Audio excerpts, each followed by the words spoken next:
I'm Tracy with KOGmissions.com, and I will be moderating the debate this evening. Should Christians be circumcised and obey the law? Sean Griffin will take up the pro side, and Carlos Xavier the con side. We will be using the following format this evening. Each debater will have 10 minutes for their opening statements, 5 minutes for a rebuttal, and then 20 minutes each for cross-examination. Then we will end with 15 minutes for audience Q&A.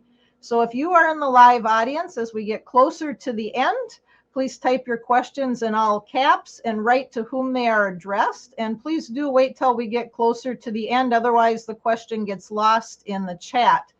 And we will get to as many questions as time permits. And if we have a lot of questions, we will only be taking one question per person. So please make your questions count. Sean Griffin will be presenting his opening statement first. Sean is a proud father and husband who teaches, writes, and produces content at Kingdom in Context. He has been a believer and a disciple of Christ, as well as an ardent student of Scripture for 26 years. His life goal and calling is to help others comprehend the Scriptures of the Christian faith by teaching the reader to find context as they study. So welcome, Sean.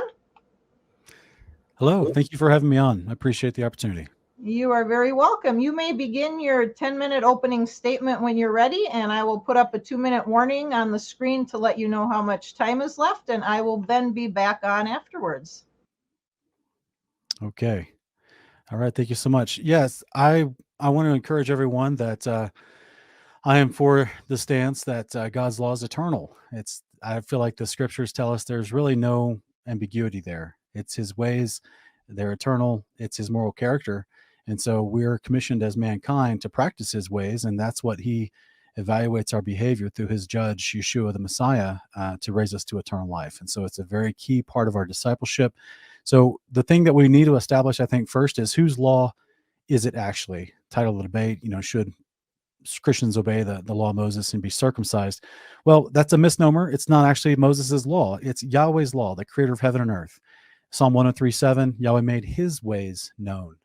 And that word in Hebrew for ways is his moral character. Yahweh made known his ways to Moses. Moses didn't make up anything. He didn't create anything. He didn't say anything that wasn't said before or that wasn't already known, because he's already adjudicating judgments and disputes in Exodus 18, 2 chapters before the Mount Sinai moment started anyway. But while he was up there, the entirety of the covenant law was repeated to all the children of Israel that came out of Egypt. And this is why the psalmist lets us know Yahweh made his ways known to Moses, his deeds to the people of Israel. Psalm 118:1-3 tells us that you're blessed if you do his ways. You're blessed if you keep his testimonies. You're blessed if you walk in his law. And those who seek him with all their heart are those who are seeking his law, his testimonies, and walking in his ways. Psalm 78:10 says they failed to keep God's covenant, not Moses' covenant, God's covenant, and refused to live by his law. That's Yahweh's law, not Moses' law. So just in case my brother in the faith here, Carlos, during the course of the debate mentions that Moses' law was somehow different than what all believers in faith to Yahweh and his son, Yeshua of Nazareth, to what we're all expected to do in discipleship, that's a poor teaching that's been passed down, unfortunately, by certain denominations. It's not Moses' law. That's not nothing different. There is no dispensation of ages of grace. This is not a replacement theology. This is a simple, start to finish, Genesis to Revelation, one consistent moral behavior expected for mankind, and that's the moral behavior of the covenant creator that we're asked to follow. Same way in Leviticus 18:4-5, it's Yahweh's judgments, his statutes. He is our Elohim, our ruler. He is Yahweh, our God. His statutes and judgments. The same thing in Jubilees chapter 1, 25-26. Write down for yourself all these words which I declare to you on this mountain, the first and the last. This is important for what we're about to explain, which shall come to pass in all the divisions of the days in the law and in the testimony and in the weeks and the jubilees, unto when? Unto eternity. And until I descend and dwell with them throughout eternity. So that hasn't happened yet. This is an eternal concept being instructed on Mount Sinai to Moses, the book of Jubilees, ancient Israelite scripture, accepted by many other canons around the world, just not the American canon, not the Protestant canon. This is an ancient Israelite text, in case you're not familiar with it. Still in canons today, like the Eastern Orthodox, Tawhid, Ethiopian canon. and has been accepted for over 2,000 years, found amongst the Dead Sea Scrolls in great numbers next to Deuteronomy, Genesis, First Enoch, and many other scriptures. This is the story of Mount Sinai moment when Yahweh asks Moses to come up there, and then a whole bunch of angels teach the law of God in the divisions of days. This is a very important concept because we see New Testament writers talking about this in Acts 7:53. Stephen, the book of Acts is probably going to come up in this debate. So remember, this is from the same book, the same group of disciples. Stephen is teaching the Pharisees who are about to stone him the law that they refuse to keep, which is the law of God, because the Pharisees are the ones imposing traditions, unnatural and unlawful traditions about circumcision onto the people, unlawful and unscriptural traditions of discipleship onto the people as well, which was considered a heavy yoke and a burden. Acts 7:53, Stephen is telling everyone in the crowd, you who received the law ordained by angels, yet have not kept it. That's very important to remember. The Pharisees did not actually keep the law, as Paul tells us in Galatians 6:13, even though they forced things out of context from the law onto the people because of their traditions. They actually did not keep the law. This is why they were reprimanded by Yeshua. Same thing in Galatians 3:19. Why then was the law given? Added because of transgressions until the arrival of the seed to whom the promise referred. It was ordained through angels by a mediator. Now that word ordained is unique. The same word, diathesis, that's used by Paul or by Stephen in Acts 7:53.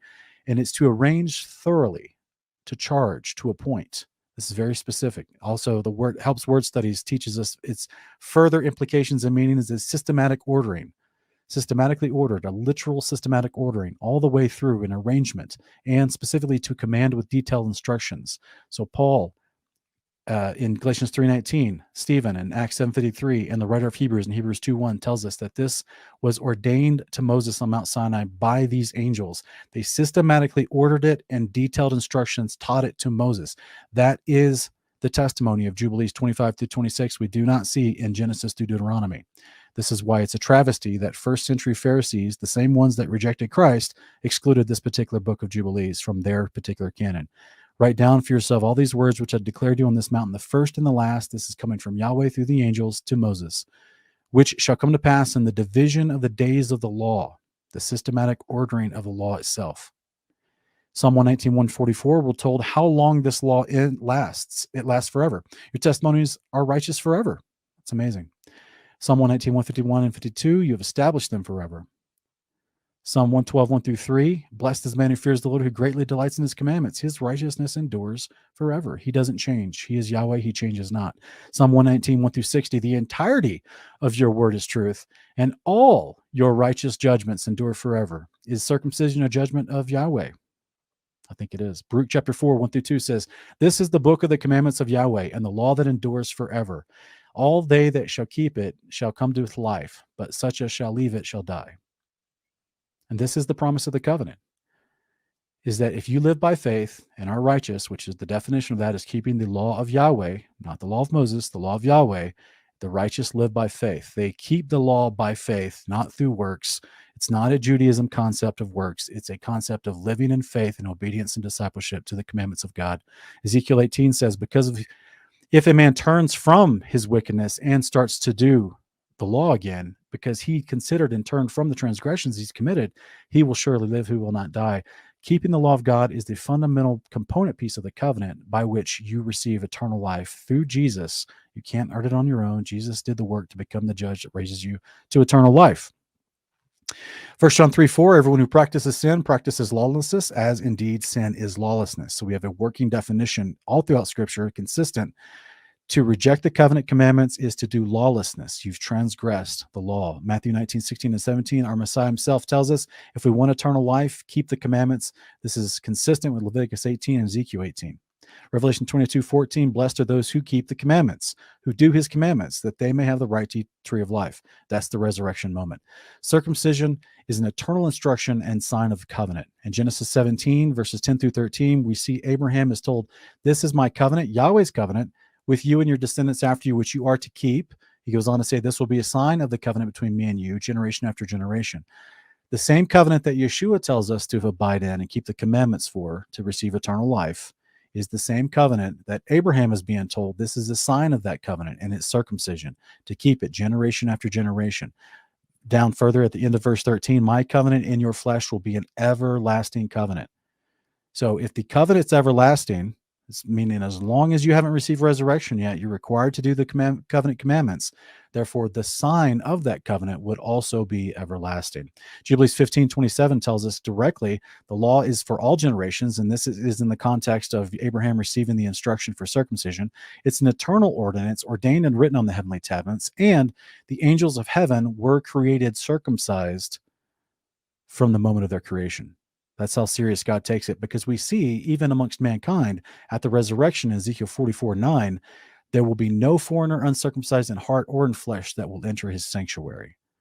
So even into perpetual eternity, you will have to be circumcised to enter the house of God when it descends to the earth. Remember, when he dwells with us for eternity. Yahweh's law will be forever on the earth, as Isaiah 2:2-3 explains this. People, all the nations will go to the mountain of God so that they walk in his ways and his paths. What is that again? It's told us his testimonies, judgments, ordinances, and law and commandments given to Moses. It's Yahweh's stuff, right? The law will go forth from Zion. Romans 2:18-20, Paul even tells us that if you know his will, that's Yahweh's will, and approve of what is superior because you're instructed by the law. Paul is directly telling you that the law is what instructs you in what is superior behavior. And he further on down says in verse 20, you have in the law the embodiment of knowledge and truth. Seems pretty important. And judgment comes upon those who turn aside from the law of God and do not regard his ordinances. They are considered ungodly and they're destroyed. Ecclesiastes 12, the general admonition to all of mankind forever is to fear God, keep his commandments. This is the whole duty of man. It's that simple. Yahweh's law will be on earth forever. It wasn't created. That's Judaism's story. That's a dispensation mindset.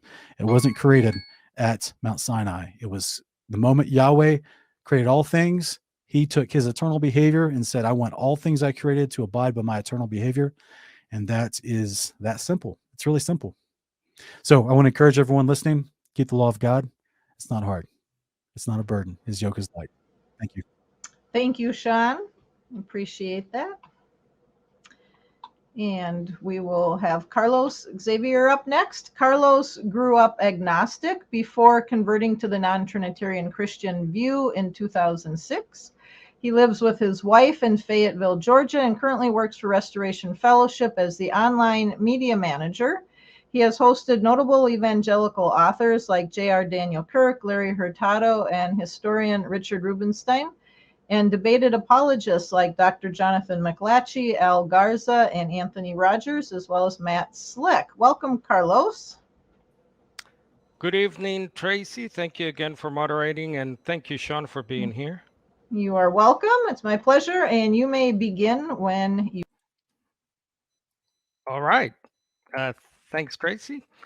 I have two talking points this evening: the Jerusalem Council, where the Apostolic Church met to debate this very issue, and the Apostle Paul, who later taught the same New Covenant law, as I will argue, for both Jews and, of course, Gentiles.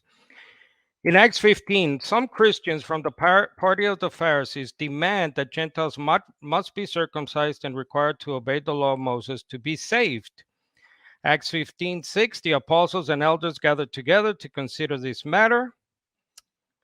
After much debate had taken place, Peter points to the fact that God made no distinction between them, that is Gentiles, and us, that is Jews, by purifying their hearts through faith. Why then are you now putting God to the test by placing on the shoulders of the disciples a yoke that neither our ancestors nor we have been able to bear? We believe that we are being saved through the grace of the Lord Jesus, just as they are. James, later speaking for the whole church, concludes the council saying, we should not cause trouble for the Gentiles who are turning to God. This final verdict is repeated in a letter written by the whole church and commended to Paul to take to the Gentile churches. The Holy Spirit has shown us that we should not place any extra burden on you. The council's decision was confirmed almost 10 years later in Acts 21:25. Concerning the Gentiles who believe, we have written and concluded that they need observe no such things, that is, physical circumcision, which is a requirement to obey the law of Moses to be saved. The Apostle Paul emphasized the fact that there is no distinction between Jew and Gentile, as the same Lord is Lord of all. because now God's way of being right is through the faith of Jesus Messiah for everyone who believes, and there is no distinction. For in one Spirit we were all baptized into one body, whether Jews or Gentiles, slaves or free. We were all made to drink of one Spirit, all members of that one body, the international Israel of God, Galatians 6:16, are now under the law of Messiah, which is different from the law of Moses. For example, Paul says to both Jews and God-fearing Gentiles gathered in the synagogue, Acts 13, through him, everyone who believes is made right from all things from which you could not be made right by the law of Moses. In Romans 3, Paul argues, we maintain that people are made right by faith and not by the works of the law. Or is God the God of Jews only? Is he not the God of Gentiles also? Yes, of Gentiles also, since God is only one person.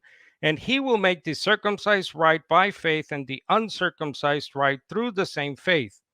When Paul repeatedly warns against Moses' Torah keeping, he includes himself by saying we as not being under the law of Moses. Galatians 3, before faith came, we were held in custody under the law, locked up until the faith which was to come would be revealed. The law was our guardian until Messiah, so that we could then be made right by faith.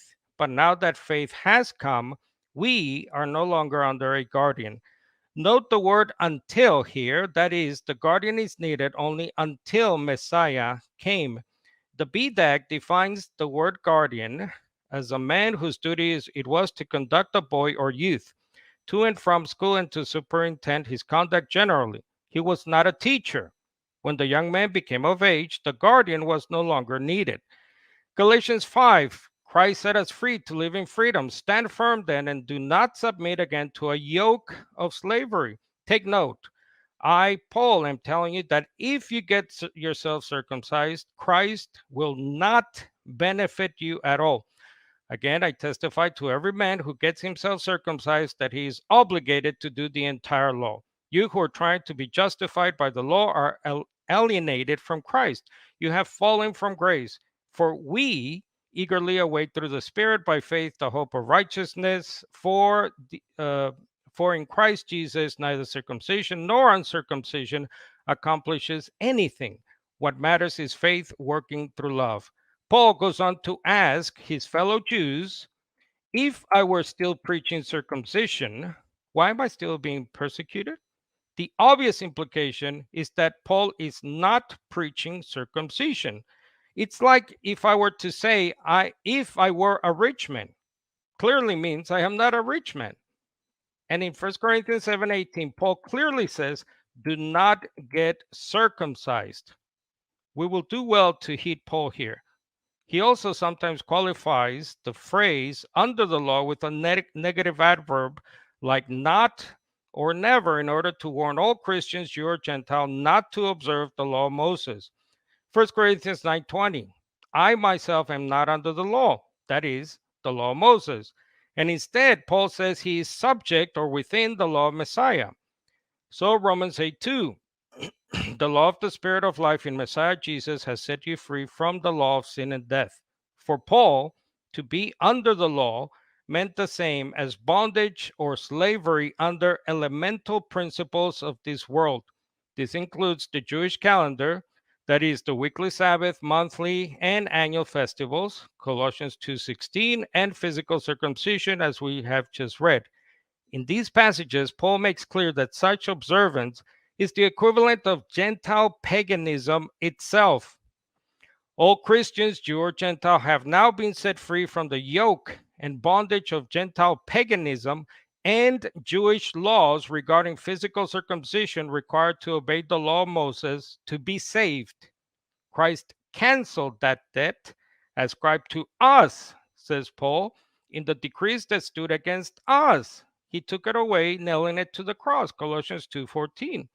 Therefore, says Paul, if you have died with Messiah to the elemental or spirit forces of this dark world, that is, the affirmation Gentile paganism or some Jewish laws, why, as if you were alive in the world, do you submit to decrees? Do not handle, taste, touch. All these regulations refer to things that will perish with use. They are just human commands and doctrines. These rules may seem to be wise with their invented religion, ascetic practices, severe treatment of the body, but they are in reality of no value in stopping sinful indulgence. Thank you, Tracy. Thank you, Carlos. And we will be moving on here to our 5-minute rebuttals. And I'll bring Sean up here. And Sean, you can start your 5-minute rebuttal when you're ready, and I will be back on when 5 minutes is up. Sure. Thank you so much. Thank you, Carlos, for that. Wow. Well, I have to say, if with much respect, Carlos, if we read any piece of literature like that, then we can make the Bible say whatever we want it to. That is quite the cherry picking, my brother. That's an astounding feat that you did there.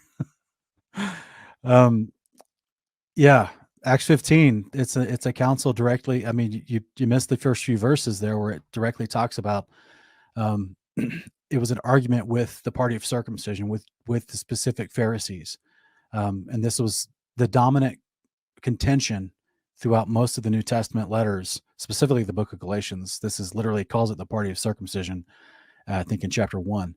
So if we don't take that context and we just cherry pluck these little verses, it makes it seem as if God's eternal law, which the psalmists and Yeshua himself walked in absolute obedience, it makes it seem as if God's eternal law is somehow a burden or a yoke of bondage. And I guess I'm excited for the cross-examination time, because your summary there, you mentioned Colossians chapter 3, as if you're speaking about God's law, calling it the regulations Paul was reprimanding, but Paul wasn't talking about God's law being those regulations that were invented.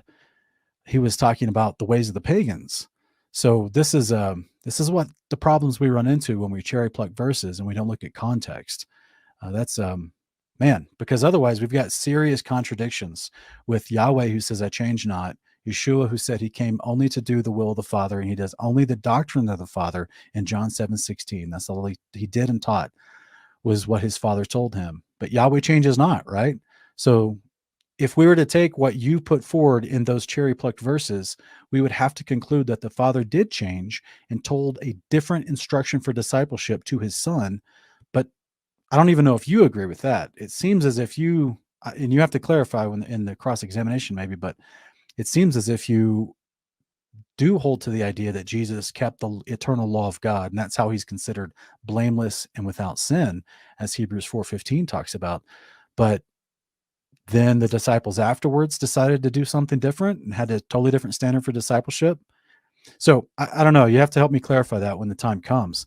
But yes, the yoke that is being referenced in Acts 15 is the yoke of the party of circumcision of the Pharisees. This is commonly known throughout the context of the first century, where they had a requirement for converts who came in, Gentile converts, the extra blockage, the extra burden that the Pharisees put up before they would accept Gentiles to be considered part of Israel. And this is something the disciples disagreed with. So this is let's just get a little hyperbolic, if you'll allow me to.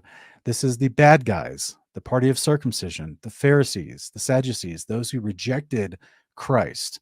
They put up an extra blockage for new converts from Gentile nations to come in. And they said, you got to be circumcised before you can consider yourself a part of Israel and in the Commonwealth and saved, right? A candidate for eternal life. They put up that extra blockage. This is a part of a historical fact as far as the different schools of teachings from the Pharisees. So this is the contention why we have the beginning of that chapter 15, where Paul and Barnabas are arguing with those Pharisees about that topic specifically. So your very argument that they somehow didn't have to do the law of Moses because that's been mentioned in that passage as an idiomatic reference for the eternal law of God, as a cultural reference to the eternal law of God, you're assuming that their inclusion of that term means that new disciples don't have to do the law of God. But yet literally a few verses later, in verses 19 through 20, James declares that new converts must do direct instructions from what you would refer to as the law of Moses, which is from Leviticus, Exodus, and Deuteronomy, about no fornication, not eating when it's strangled, no drinking or eating blood. And you know what I'm saying? Like, those were idol activities that were taking place amongst these foreign nations that new converts needed to immediately get away from. And so this was absolutely a part of what you would consider the law of Moses. And those are directly from Leviticus 18, Deuteronomy. So that would be a serious contradiction in your logic and your argument at that point for your addressal of Acts 15 and what you're putting forward from Acts 15, how you seem to portray it, teach it, and understand it. I'd also want to ask you, from your passages that you brought up from Acts 13:39 and Romans 3, you reworded it. I don't know what translation you're using, but instead of using the word justified, you reworded it to made right.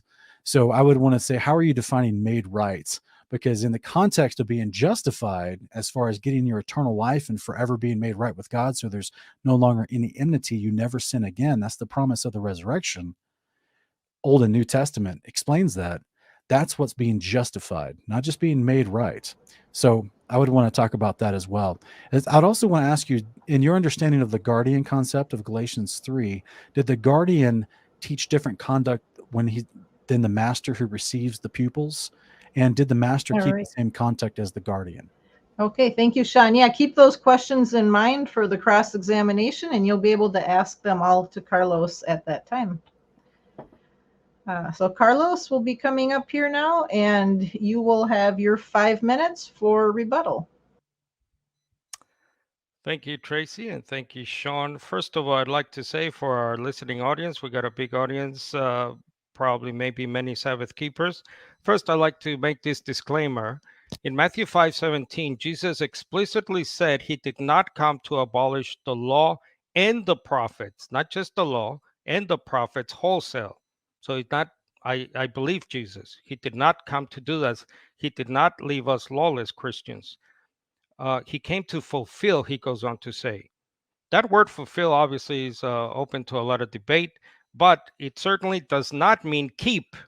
So Jesus did not say, I came to keep the law. So I want to make that clear. God's law is eternal, certainly. But the question here is which law? And by the way, which covenant, which we'll get to. Sean keeps saying that I'm using this law of Moses phrase as a I think Sean said law of Moses is a misnomer, if I may quote you. That's a straw man argument. No one says Moses created the law without God's knowledge. And furthermore, throughout the Bible, the law of Moses is a biblical phrase. I have 22 plus or maybe more times.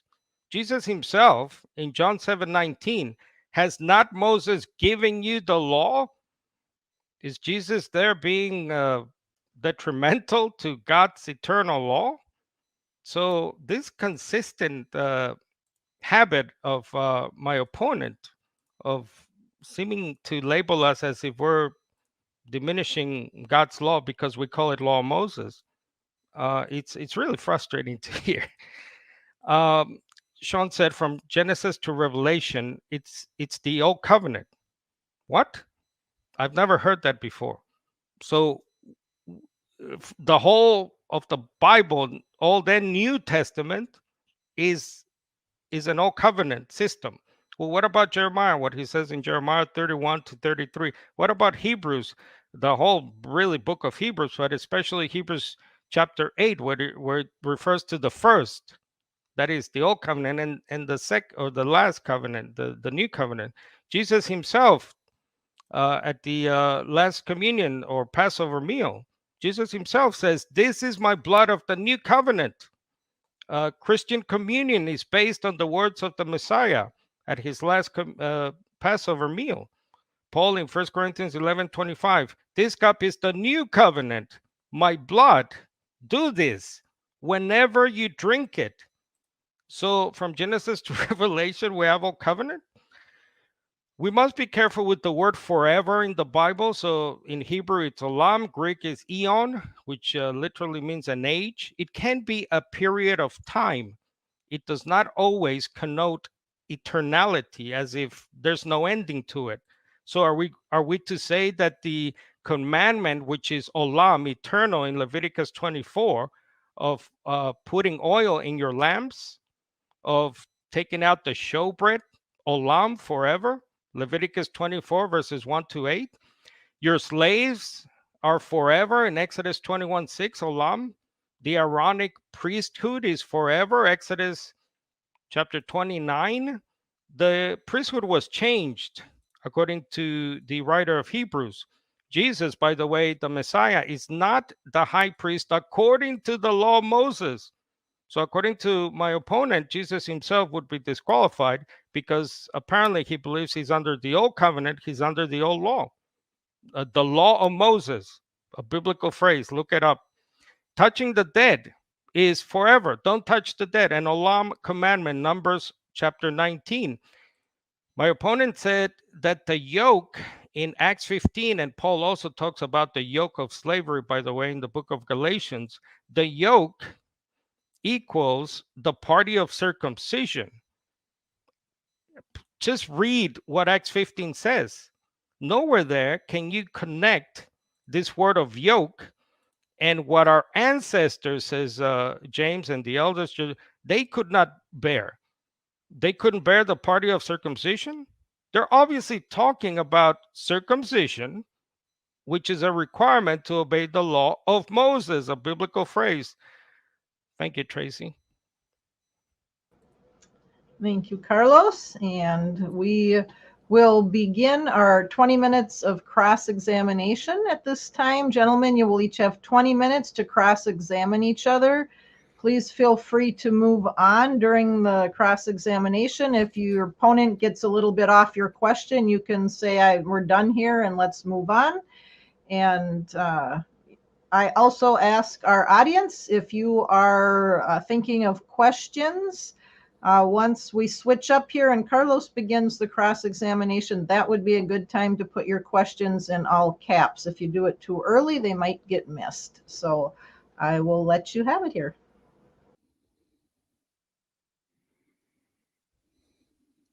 Hi. Awesome. Hey, Carlos, who goes first? You. All right.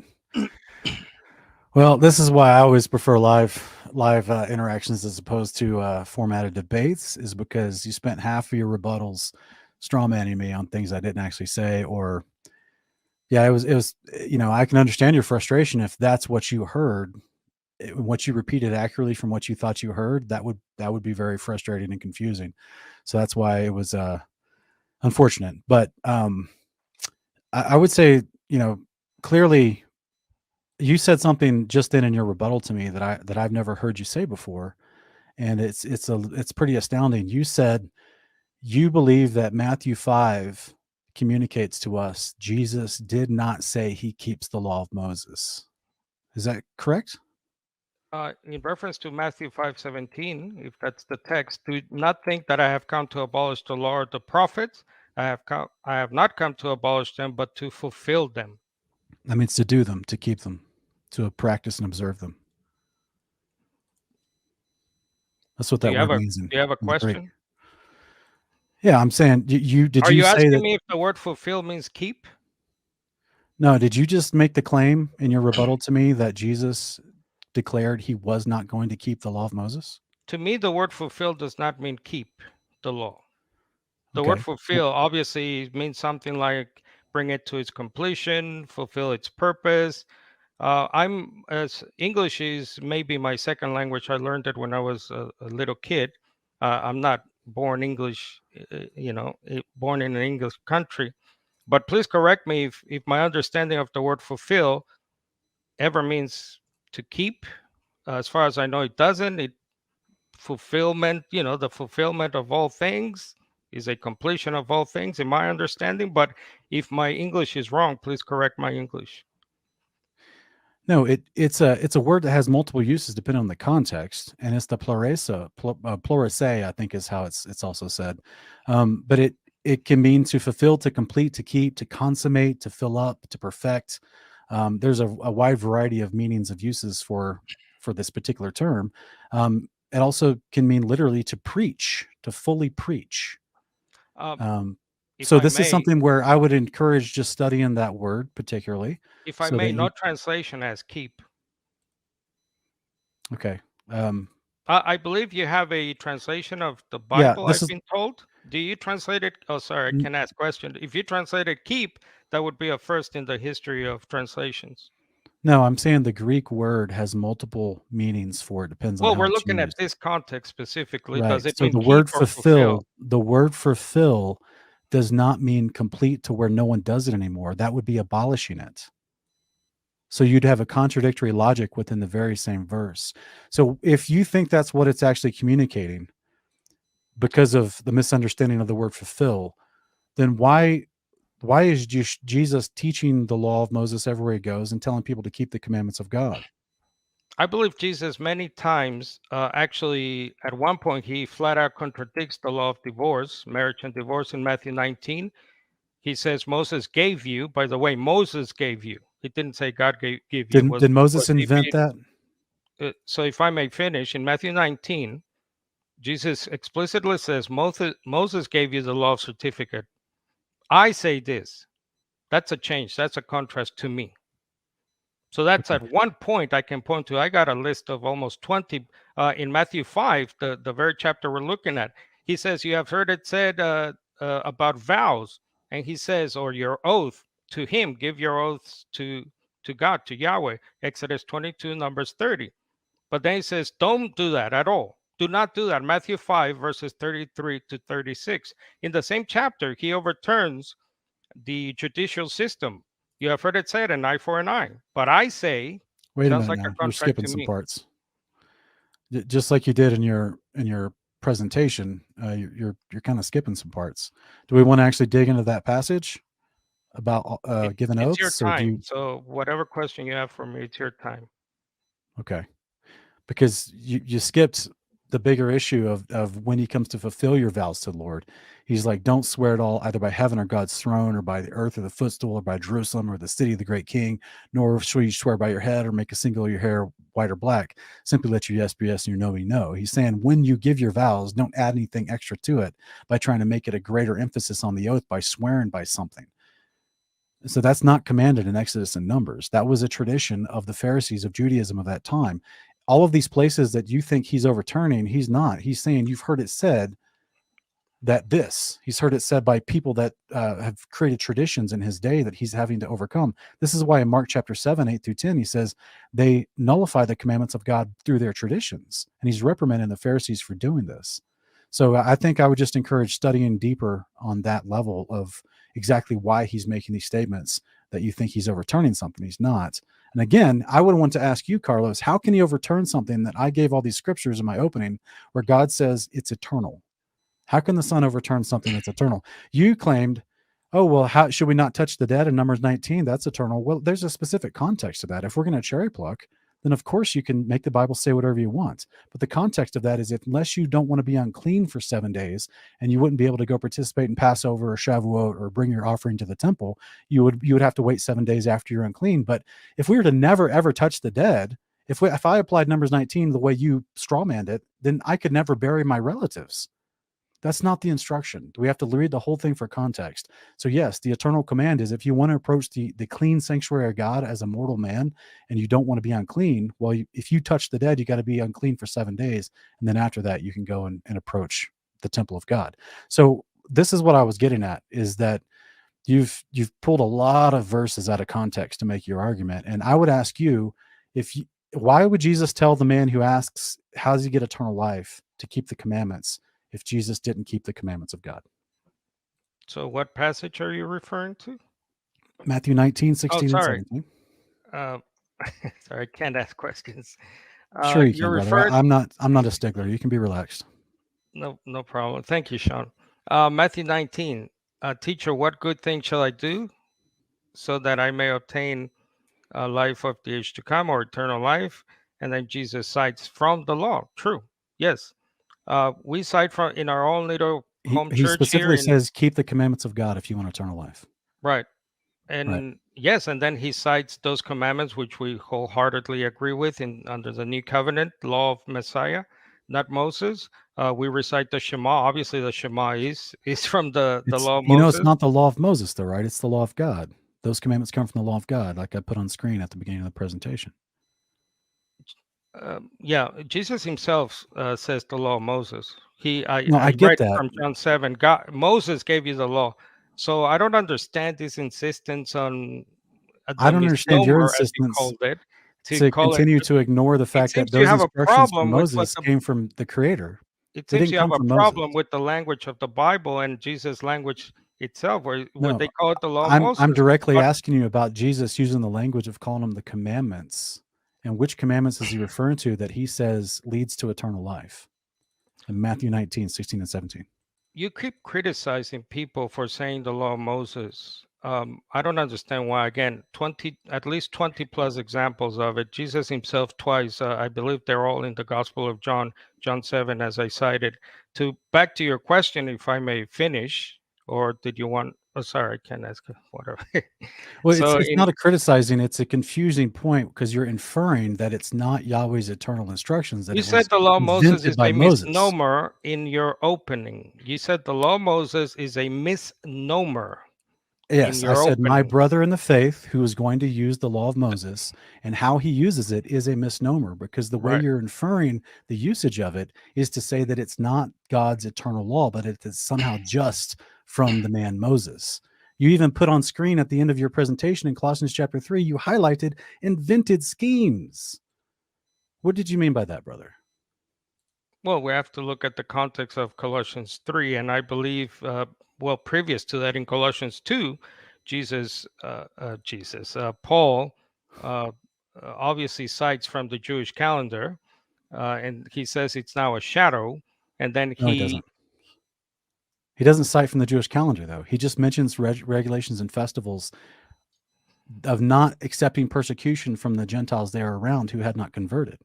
He's talking to converts in Colossians. In regard to food and drink, in respect to a festival or a new moon or which a is be weekly taught the Sabbath eternal law of God. That's right. or a weekly Sabbath, things which are only a shadow of what is to come, but the substance or the body or the is the Messiah.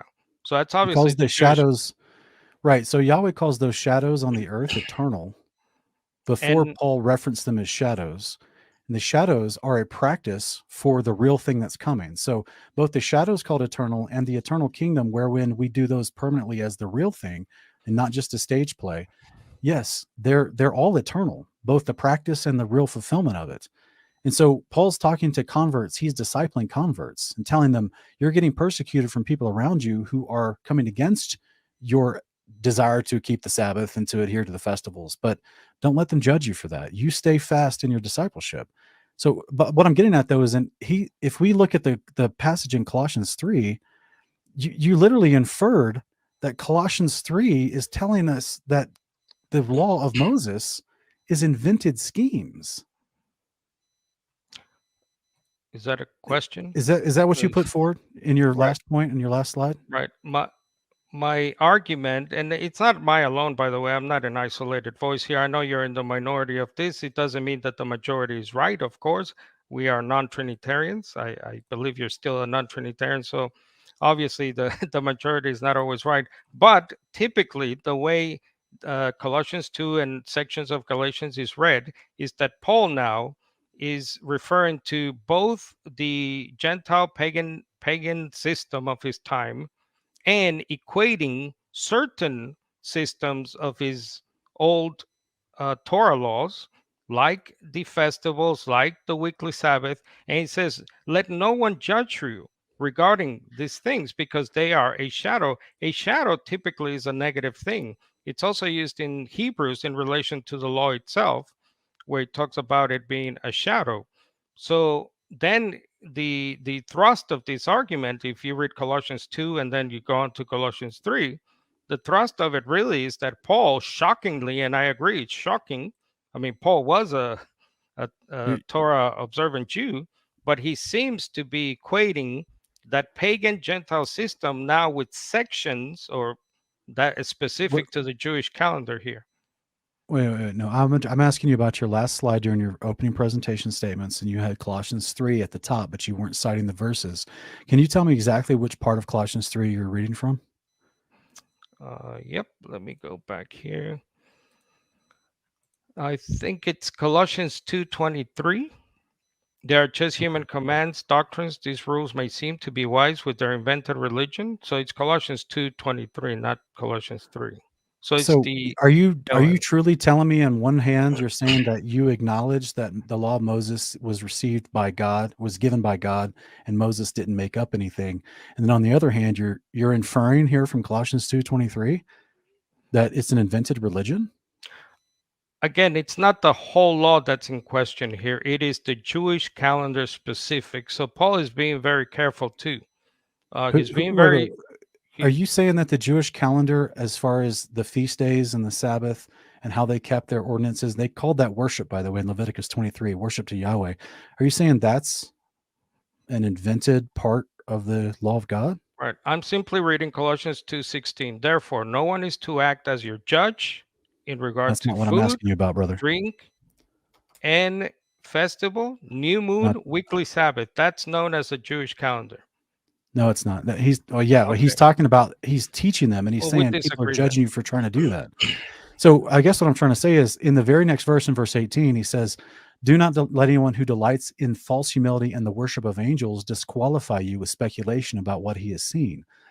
So he's contrasting what he had already taught them, which is to keep the feast, the new moon, and the Sabbath. That's Torah.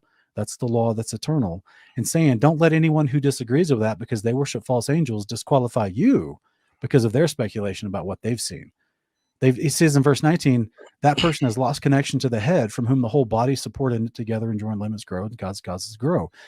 So he's basically juxtaposing the idea of their discipleship with the pagan world and just deceptive influences that are coming at them in Colossae. And he says in verse 20, if you've died with Christ to the spiritual forces of the world, that would be those who worship angels.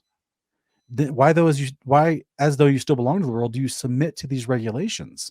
And then he mentions some things that are not a part of the Torah.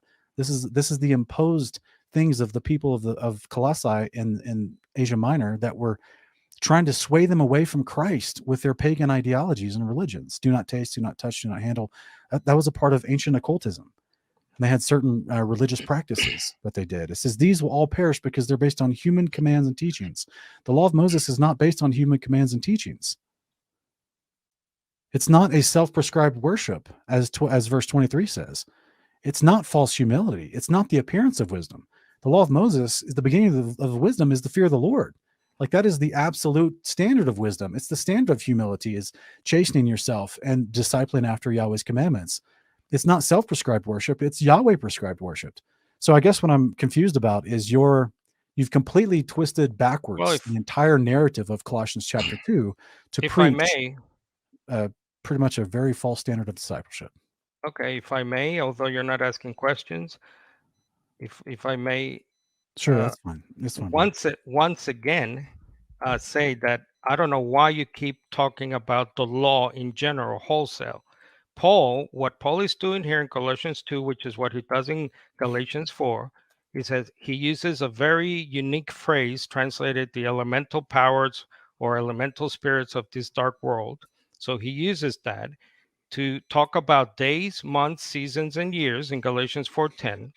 And here in Colossians 2, specific to what everyone knows is the Jewish calendar, festival, new moon, weekly Sabbath. Yeah. If you died with Christ to the elemental powers of the world, so the reading I'm understanding here from Paul seems to be that among the things of the stichia to cosmos, which is the Greek there for elemental spirits or power, among those things is specific, not the whole law.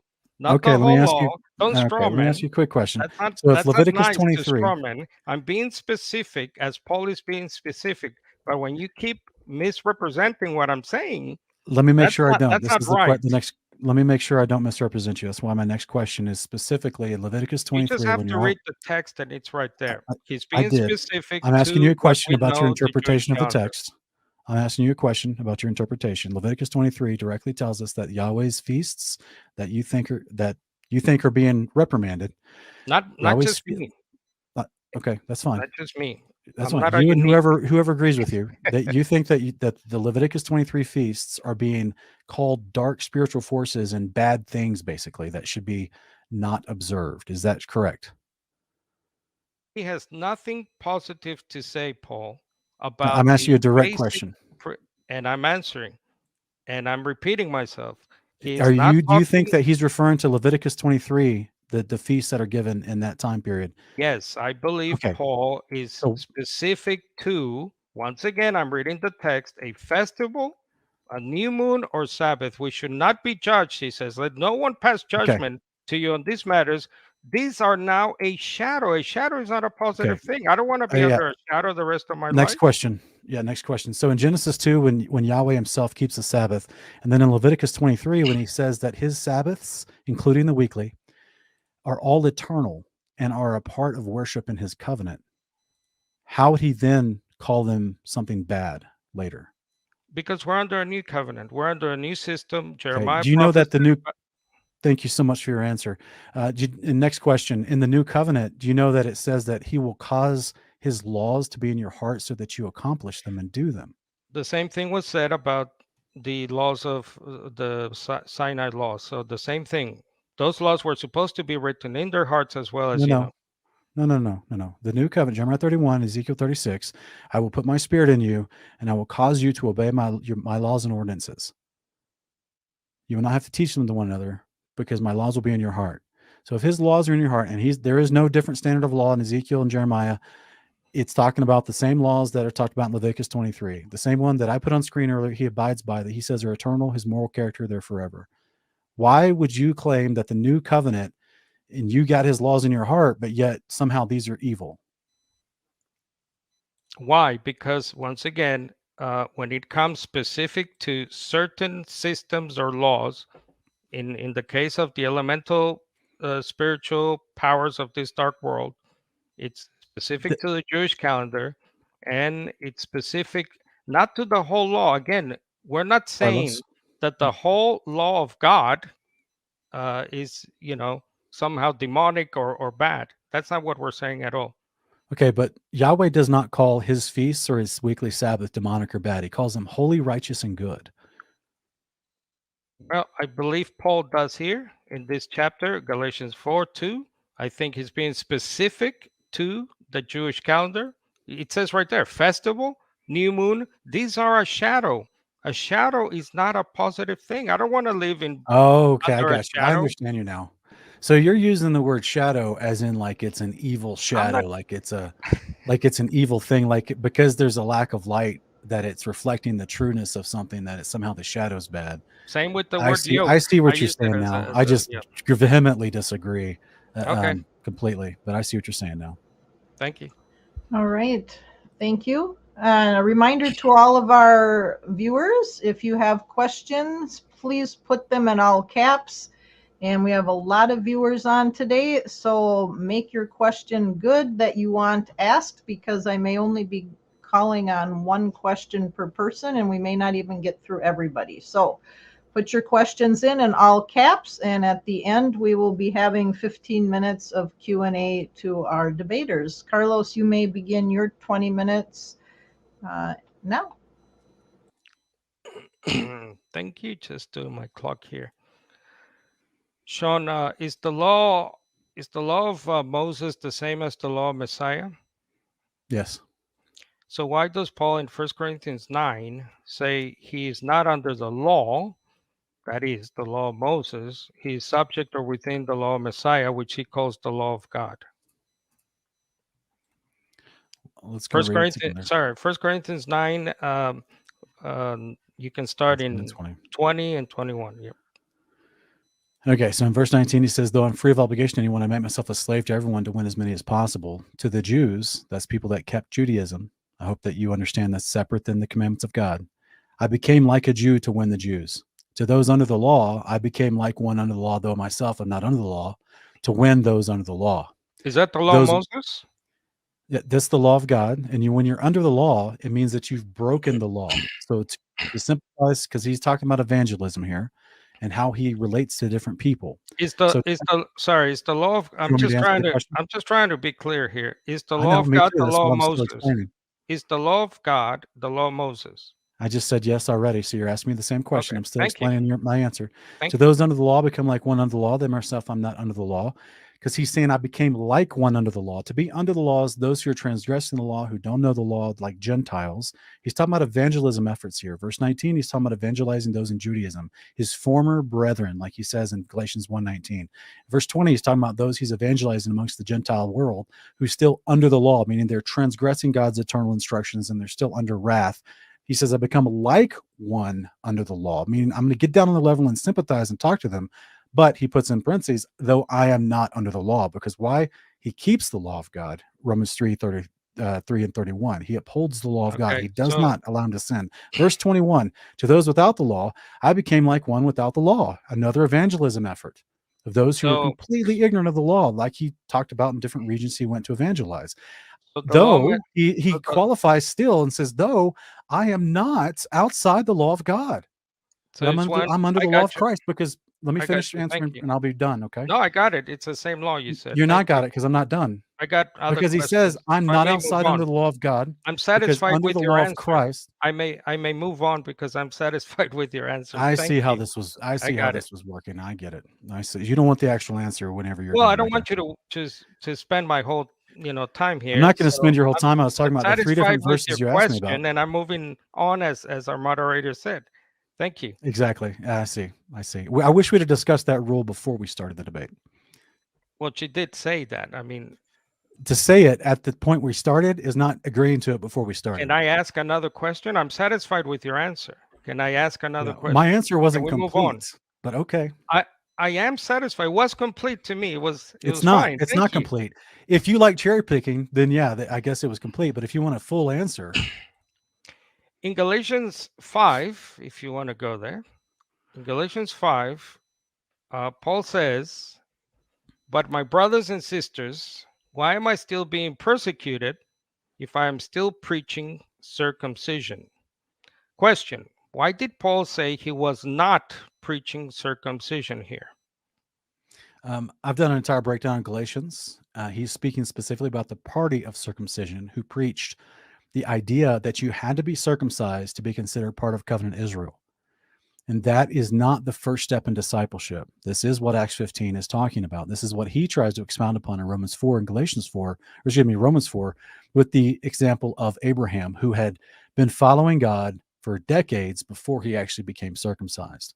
And he was still justified by faith and still a disciple of God before he became circumcised. And that's why he's talking about the party of circumcision in chapters 1 and 2 of Galatians, the same people that bewitched people away from faith in Christ, as he espouses in chapter 3 of Galatians, are the same people that he's saying, I don't preach that Judaism tenet, that tradition of man, that you have to be circumcised to be considered in the family of God. Wait, circumcision is a tradition of men?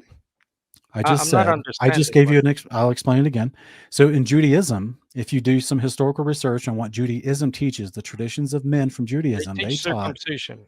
I'm trying to explain to you. They taught in the first century that you could not become a disciple of Christ you cannot become a disciple of Yahweh and be in covenant with Israel unless you first got circumcised. That is not what the Bible teaches. That's not what the Bible teaches. So, hold on. What about Genesis 17? Genesis 17 was 25 years after Genesis 12.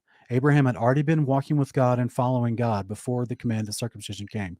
Paul explains this in Romans chapter 4. I defer you to go check out Romans chapter 4. Okay, so the law of physical circumcision is not a biblical law. Is that what you just said? I didn't say that. You're strawmanning me. You're misrepresenting what I said. I'm trying to understand what you're saying. I'll say it again. So, please. The instruction to be circumcised in your male member was not your entryway into covenant faith with Yahweh. It is according to Genesis 17. No, it's not. It's a sign that you're already in covenant with him. I read it. And if you don't do it, what happens? According to Genesis 17. Let's ask Gershom. What happened for 30 years while he was uncircumcised as a son? Well, let's ask Genesis 17. If I may read, you shall be circumcised in the flesh of your foreskin, every male among you, 8 days old. I read it earlier. Genesis 17:12. A slave who is born in your house. I read it. My covenant, if I may read. So my covenant, it's my time. I thought you were asking me questions. I didn't realize this you're is preaching. not a question. I'm reading scripture. So so my you're preaching, covenant, you're not asking questions. I see. Could I please have my I time? thought you wanted an actual answer so you could be satisfied. I haven't asked a question, Sean. This is my You did. time. I was trying to answer it, but you're cutting me off to preach. A slave who is born in your You're house. abusing your time, my brother. A slave who is born in your house, who is brought up with your money, etc. So my covenant shall be in your flesh as an everlasting covenant. There's that word you really like. Everlasting. But as for an uncircumcised male, one who is not circumcised in the flesh of his foreskin, that person shall be cut off from his people. He has broken my covenant. You're saying that's from men? That's from a party of some men? You just read that a father has to circumcise his boy on the 8th day as a part of the covenant. And that instruction is being given to a group of men, one of them, Abraham, who's 99 years old, who had not been circumcised yet, but had been walking with God for decades before that. And he had to get circumcised. Let me stay with me for a minute. Are you truly telling me that you don't think Abraham was justified by faith in God before he got circumcised? I'm reading the text that is very clear. You're ignoring my question. I'm asking the questions, and after this commandment by Yahweh God himself, not Moses, because you have an aversion to the law of Moses. This is why you need an open back and forth. If you're doing this question thing where you get to control the questions and then move on when I try to answer, this isn't a debate. This is how debates work. I'm crossing. Gentlemen, let's just keep it. This is an abuse of the debate format. I said in the beginning we can move them along. I allowed Sean to go longer here because Carlos did there. Oh my God. The person asks the question, the other one answers, and they can move on if we. But apparently, I'm abusing my time. I'm abusing my time. Because I tried to give you an answer, and then you decided let's just try not to interrupt me. And then decided to start reading scriptures as opposed to just hearing my answer out and being done with it. I've done 20 plus debates. No one's ever told me you're abusing your time, Carlos. Okay, let's just have Carlos ask the question, Sean answers, and if Sean gives enough answer and Carlos wants to move on, he can. Sean can come back to that later, and if someone asks a question, you can bring that up for the audience if you want to add into that as well. But we have now a little less or a little more than half time left. All right, next question. 1 Corinthians 7. I'll let you go there for a bit. I'm ready for your question. Go ahead. 1 Corinthians 7:17. Only as the Lord has assigned to each one, as God has called each, in this way let him walk. And so I directed all the churches. Was any man called when he was already circumcised? He is not become uncircumcised. Or do not become uncircumcised. Has anyone been called in uncircumcision? He is not to be circumcised. Circumcision is nothing, and uncircumcision is nothing. My question, why did Paul say, do not get circumcised, but you're telling me to get circumcised? Okay, so in that hopefully you're going to let me actually finish this answer. So in that actual passage that you're cherry picking and actually misquoting. So in this passage in verse 18, he says, was a man already circumcised when he was called? He should not become uncircumcised. So no one ever focuses on that part. Everyone just focuses on the cherry pluck of verse 17. Is this or the rest of verse 18? Was a man still uncircumcised when he had been called? He should not become circumcised, because he's not talking about the physical commandments specifically of Genesis 17. He's talking about the cultural tradition of Judaism, to where they told you have to go through this certain rites and rituals in order to be considered in covenant faith, which is not scriptural. It's impossible for a man to become uncircumcised. And I think you would agree with that, Carlos. A man who's already circumcised cannot become uncircumcised. So he's talking about a status. This was considered a cultural, social status within their first century Judaism, was if you were circumcised or not, whether you were of the Gentiles or whether you were of the circumcised Jews, the party of circumcision. This is a cultural status. So the point is, he clears it all up and saying that human tradition, cultural status nonsense is not relative. All that matters is verse 19. Circumcision is nothing, uncircumcision is nothing. Keeping God's commandments is what counts. And God's commandments tell you to circumcise your children and yourself as an eternal command if you want to participate in Passover. Okay, I just read from the eternal command of circumcision in Genesis 17, so our viewers and our listeners can make up their own mind. Once again, though, 1 Corinthians 7:18, if you are uncircumcised, do not get circumcised. Circumcision is nothing, and that's what the text clearly says. Hey, does it Next, also? What do you think it means when it says "do not become uncircumcised" if you're already circumcised? What does that mean? since it's my time and my question time, I'll move on. Why did Paul? Well, actually, let's go to Romans 14. I'll let you have some time to look at Romans 14, and I'll just read it for the viewers. Romans 14, and I'll start in 19. So then, let us pursue what leads to peace and to mutual edification. Do not destroy the work of God for the sake of food. All food is clean, but it is wrong for a man to let his eating be a stumbling block. My question, why did Paul say all foods are clean? Because food was defined in Leviticus and Deuteronomy, and there was a ongoing debate amongst early first century Christians and Jewish people of that day about certain foods, specifically meat, becoming unclean for you and being bad for you. It was a part of the infusion of veganism that was a part of the ancient cultures that extended from ancient India. It was also practiced by Egyptians in the first century AD. I think a lot of this comes down to not understanding the cultural aspects of the first century discussions.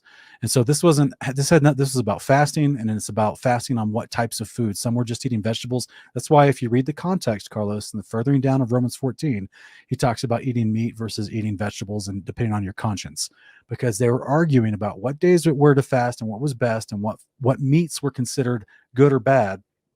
Food is already defined for us. Paul's already explained that, but he's telling the other people, if they're still new in the faith as converts and they're still coming from this bad practice of vegetarianism, which claimed meat was bad and made you unclean, then you would have to, your conscience was weak and maybe not considering eating meat around that person.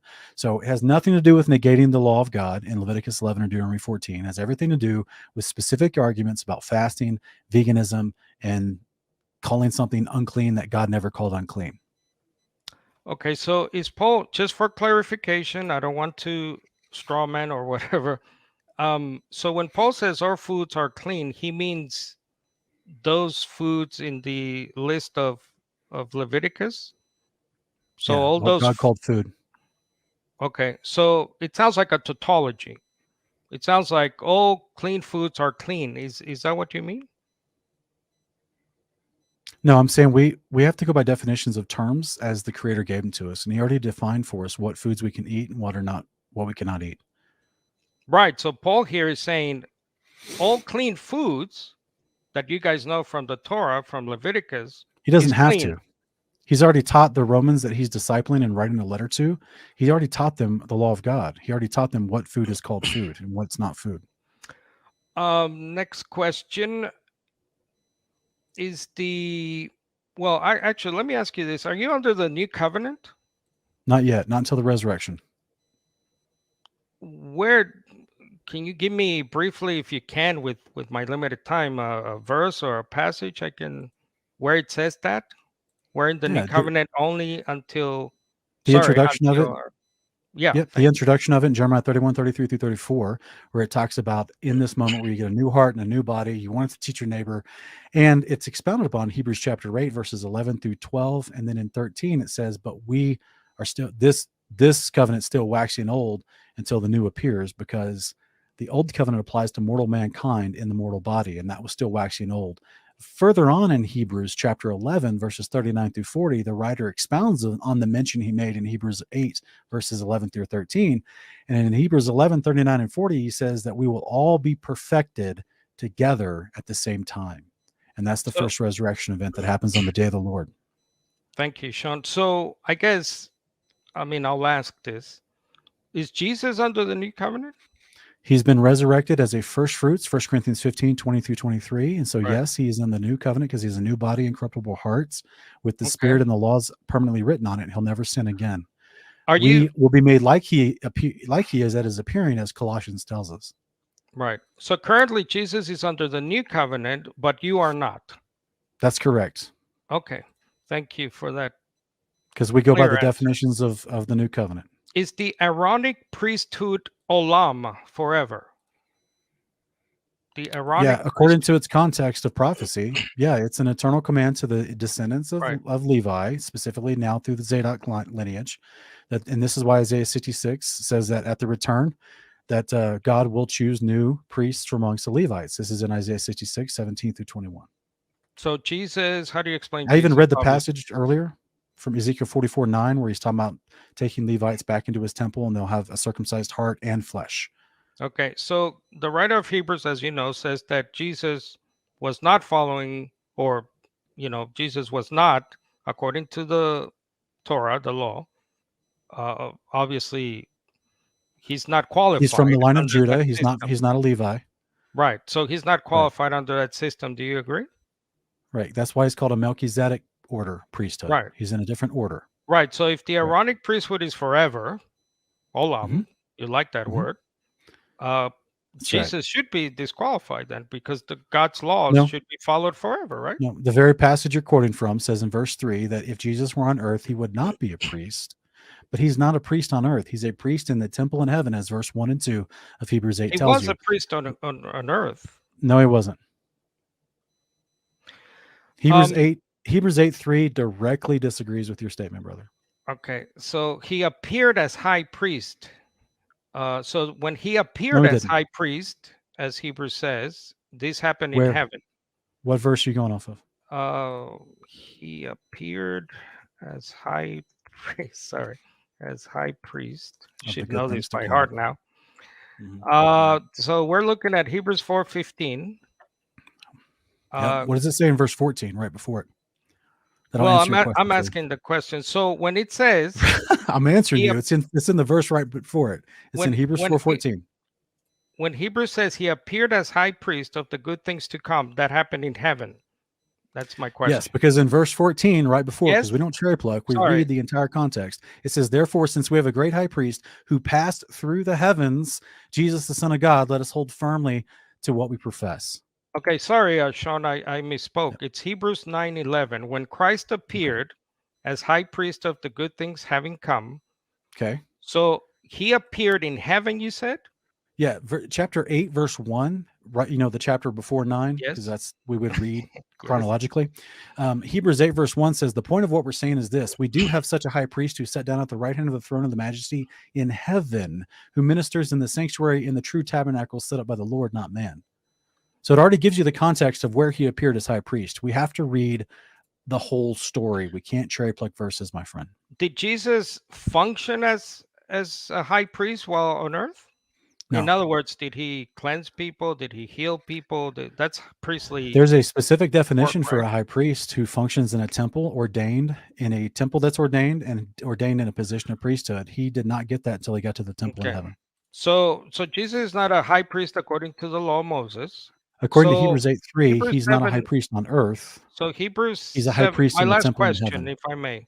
So Hebrews 7:11, if perfection was through the Levitical priesthood, which is forever, olam, for on the basis of it the people received the law of Moses, what further need was there according to that system, right? And then verse 12, for when the priesthood is changed, so that eternal priesthood law was changed, of necessity, the law is changed. Do you believe that? Oh, it's not talking about the entire law that's called eternal. It's talking about the instruction for the administration of a priesthood. Since the one on the ground's going away, that's why the fullness of time happened, and he showed up so he could assume the priesthood roles as in the Melchizedek order in the temple above. The whole book of Hebrews explains this to you. And furthermore, the word perfection that you're using is the word for the resurrection. And this is where I would encourage you to study this out further.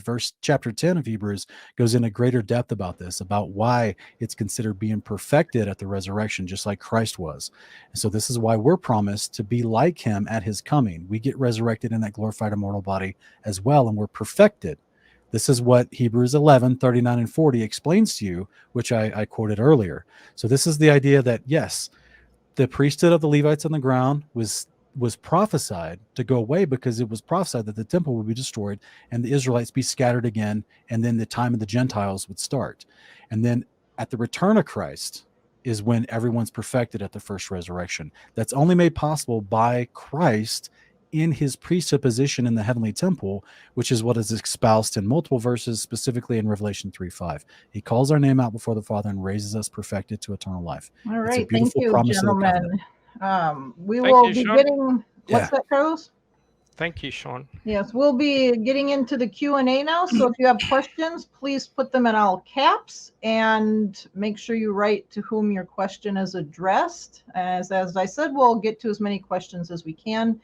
And debaters, please try to keep your answers to about a minute or two so that we can get through more questions of the viewers. And whoever the question is asked to, they will be asked the question first, and the other person will have the same amount, a minute or two, to respond. We are not going back and forth at this time. So if you don't like what the second person said, it's too bad.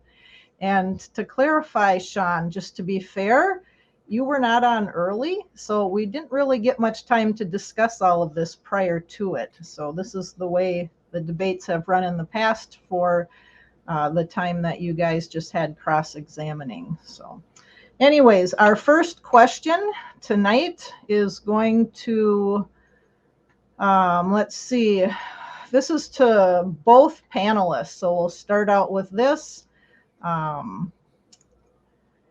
Do I have to be circumcised to be saved? Carlos, do you want to start that? Well, if you've been listening to our debate, obviously not physical circumcision is out. Even many Sabbatarian systems believe that, as I believe SDAs as a denomination just follows some aspects of the what we call the Torah, the law of Moses, the law of God. So no, obviously not. What's important is to listen to Jesus, and obviously by extension his apostles. John 3:36. Whoever believes in the Son has eternal life. Whoever rejects the Son will not see life. I don't believe Jesus came just to repeat Moses. If Jesus was just under that system, then in a way Moses was greater than Jesus. And obviously, my opponent obviously does not believe that. So what matters is what Jesus said, and we have to look at the what they call the antitheses of Matthew 5, the Sermon on the Mount, which is the beginning, I believe, of the new covenant words of the Messiah, as opposed to Moses at Mount Sinai. Thank you. Okay, thank you. Sean? No. You do not have to be saved. You have to be circumcised to be saved. No. Yeah, All study Romans chapter 2, 25 through 28. Thank you. And let's see. This one is to Sean. Where did Jesus teach to keep the Sabbath according to Exodus 16? Well, Exodus 16 is a very specific instruction as far as picking up the manna in preparation for the Sabbath. The manna was not intended to be forever. It was only for the 40 years for the children of Israel in the desert. That's not the instruction for Sabbath. That's a instruction for how they should collect the manna and keep the Sabbath at the same time. The Sabbath instruction has already been given. Genesis 2. On the seventh day, God rested from his works and hallowed that day as holy and set apart. It's an eternal command. So Jesus, when he said, if you want eternal life, keep the commandments of God in Matthew 19, verse 16 and 17, he's speaking about the Sabbath as well. Those are the commandments of God. Thank you. Thank you. Carlos? Jesus actually declared his followers in Matthew 12 innocent. They were breaking the Sabbath, and Jesus points to two exceptions in the Old Testament: David and his friends and the temple priests. There might have been a Levite among the people breaking the Sabbath at that moment, but what about the rest? So I think Jesus says, look, they break the Sabbath and they're innocent too. So that's an interesting chapter you should look at, Matthew 12, for anyone else listening.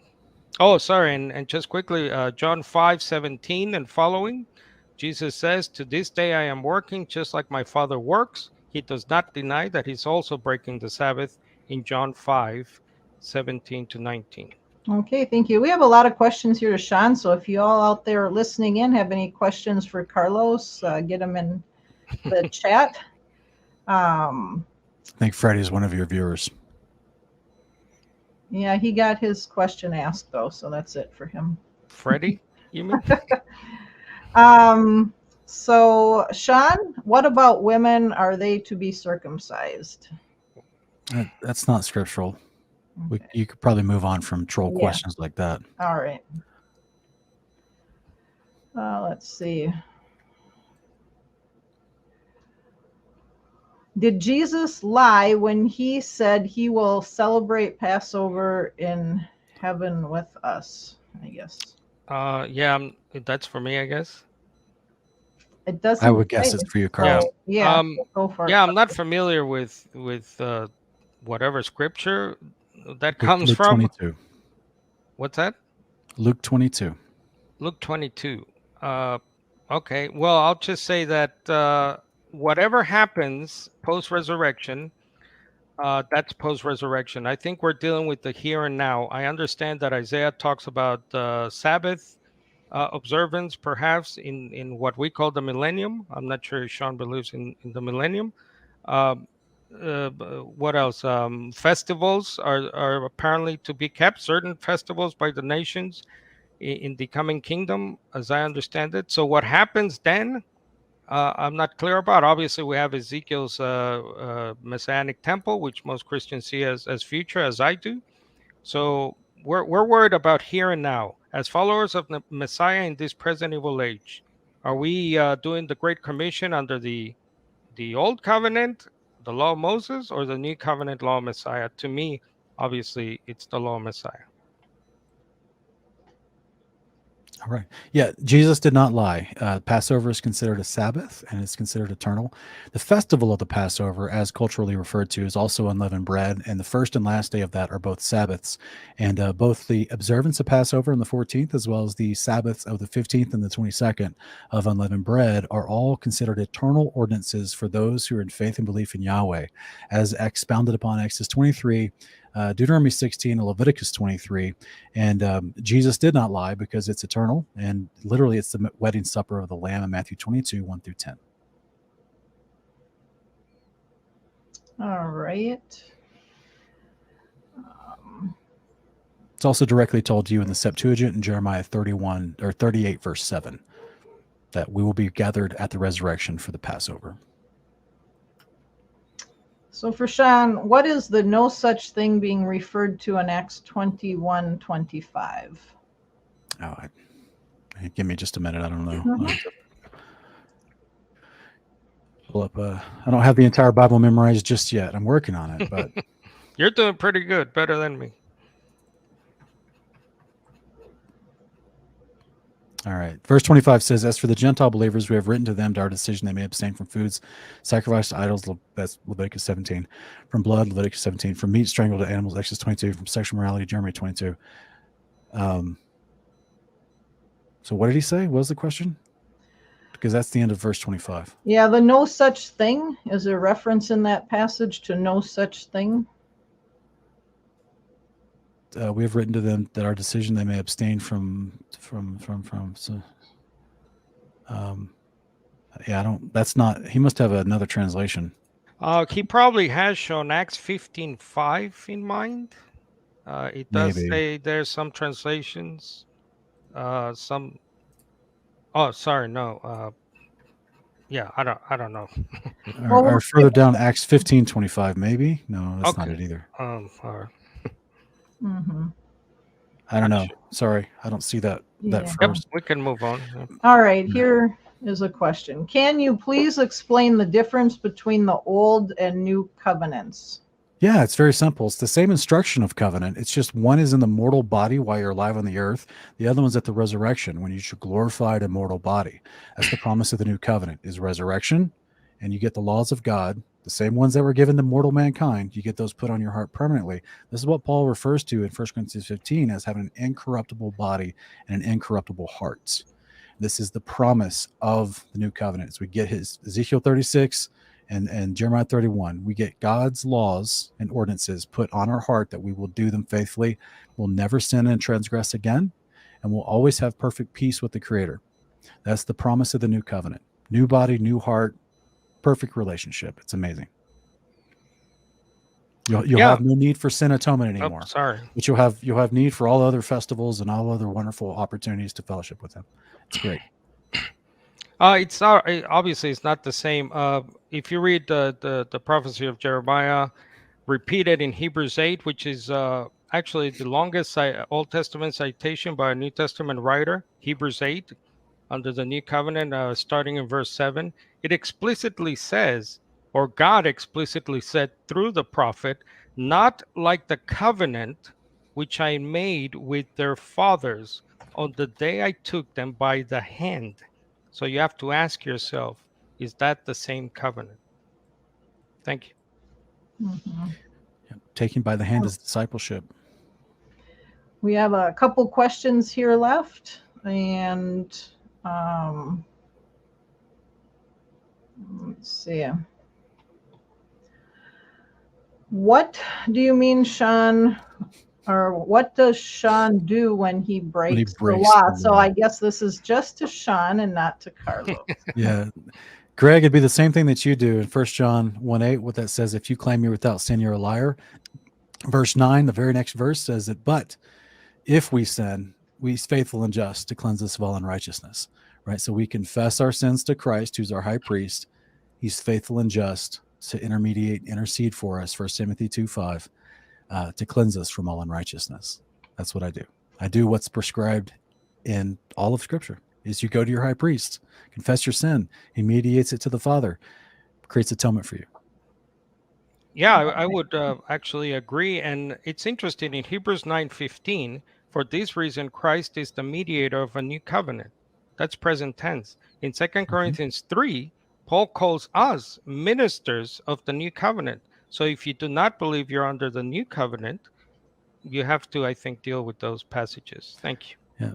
Paul also says that he's raised with Christ already, but he wasn't dead at the time, nor was he glorified yet. So you have to learn the word prolepsis and look into it. And we have to learn not to rebut the answers we give to the audience. So I guess I didn't. You weren't clear, moderator. Oh, sorry, you guys are, yeah. Okay, so Sean, did you say circumcision is over? I guess they're asking. No. Okay, so we got our answer there. Let's see. And I guess let's see if there's any more. I'll check here. Right. I just said you don't need it to be saved. Like if you were a first century Jew, the Pharisees were running around telling you that if you just became a believer in Christ and you died the next day and you hadn't got circumcised yet, then you weren't going to be saved. That's false. Like if you put your faith in Christ, okay, well, he accepts you and you start your discipleship process. Part of that discipleship process is to do the commandments of God, and one of those includes being circumcised if you want to keep Passover. So it is not your entryway into faith. It's a sign that you're already in faith.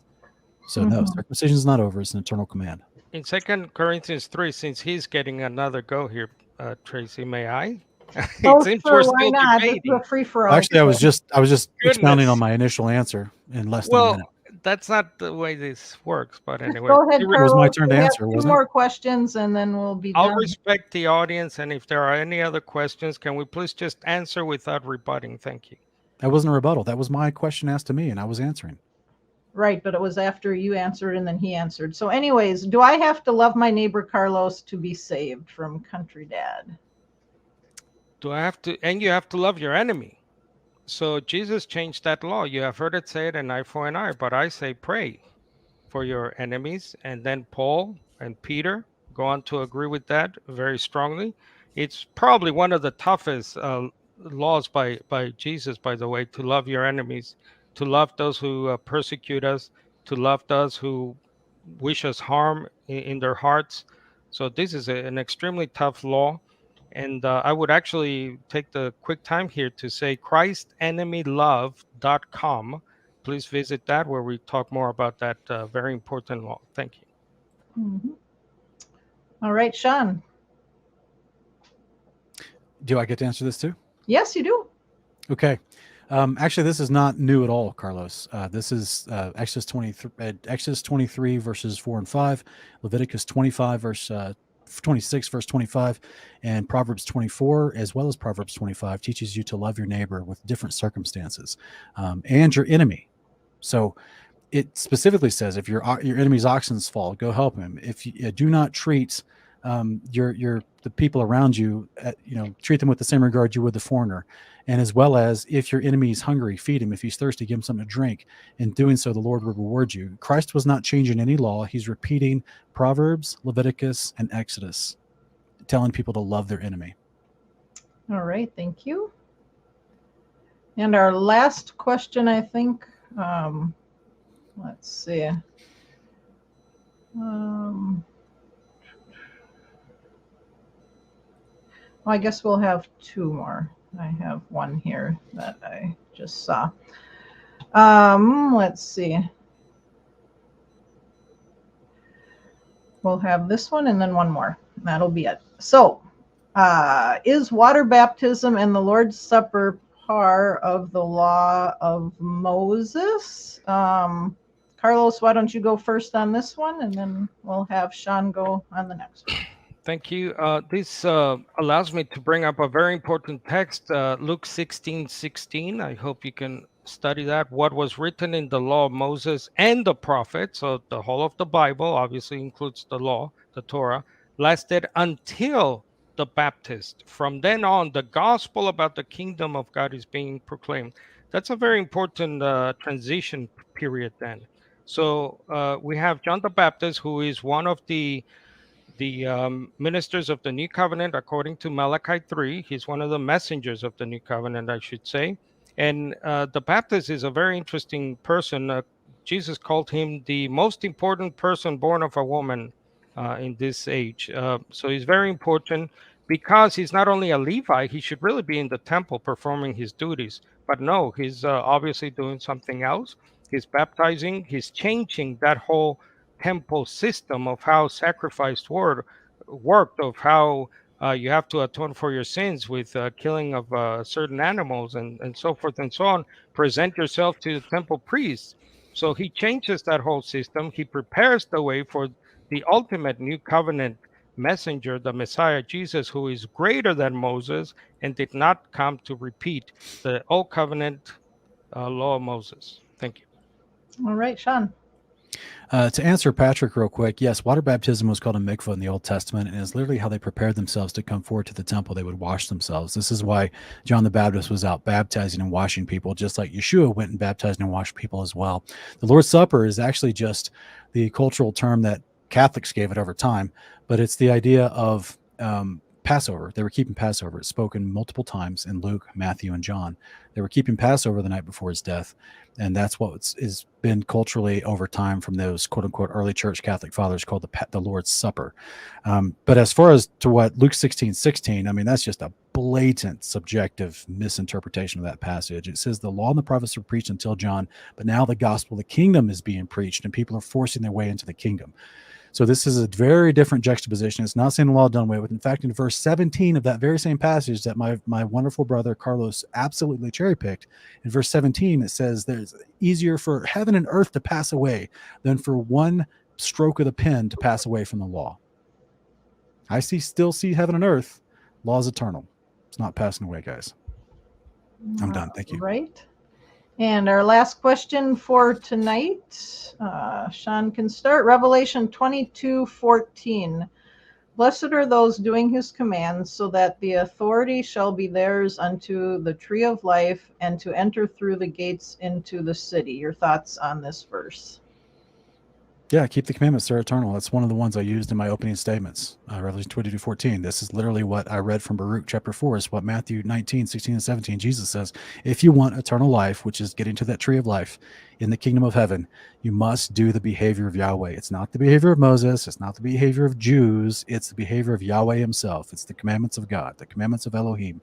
And if you want to show your disciple of Christ, you have to do the behavior of Christ, which is the commandments of God. That gains you access to eternal life as he resurrects you and lets you into the kingdom of heaven to get to the tree of life. Thank you. All right, Carlos. It's once again, it's not wrong to say the law of Moses, as my opponent said in his opening. It's not a misnomer, which means wrong. It is right. It's used in the Bible 20 plus times.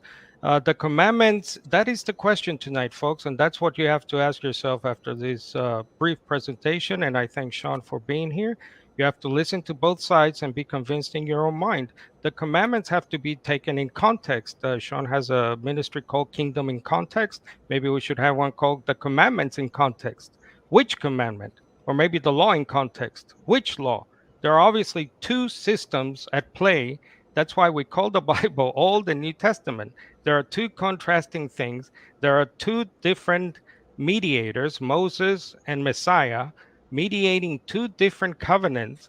Jesus is currently under the new covenant, as my opponent agreed, and I want to model Jesus. I want to be under the new covenant also, and it begins now for that future age to come, the life of the kingdom of God, which is coming to earth soon, and we must do everything to try and enter. Thank you, Tracy. All right. Well, thank you, gentlemen. It was a lively debate, and thank you for our audience for joining us live. And please do remember that we have another debate coming up next week. I will put it here in the chat. So join us next Thursday, May 18th, 7 p.m. for another debate with Messianic Rabbi Aroro, and is the Shema Unitarian? As always, I also encourage you that are watching now or the replay, please do not just believe what you hear from either side, but check it out with scripture and be a good Berean.